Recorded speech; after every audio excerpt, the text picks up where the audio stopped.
Well, traffic wasn't an issue for a good chunk of last year because COVID-19 shut down businesses and generated historic unemployment numbers. Yeah, Brandy, we know that impacted really so many of you at home, but as Texas reopens, so are a lot of businesses. So that means everyone's headed back to work, right? Not so fast. Stephanie Whitfield connects the dots. As the country slowly starts to reopen, the help wanted signs are going up. But business owners say finding workers is tough right now. Let's connect the dots. The coronavirus pandemic hit the U.S. economy hard. It's estimated that over 20 million jobs were lost. Now, some businesses are ready to reopen and they need workers to do that. But there's a problem. Workers aren't applying. So how bad is it? At least one McDonald's franchise in Florida is offering people $50 just to apply. The issue is hitting small businesses especially hard.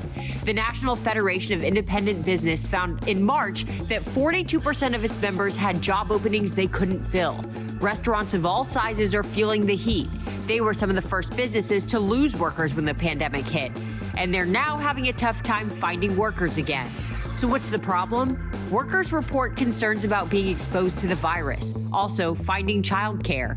While some business owners are blaming expanded unemployment, right now, for some low-paying jobs, especially part-time ones, it's tough to compete with better benefits. Though some states like Texas have reinstated the requirement that people collecting unemployment prove they're applying for jobs. Connecting the dots, I'm Stephanie Whitfield, KHOU 11 News.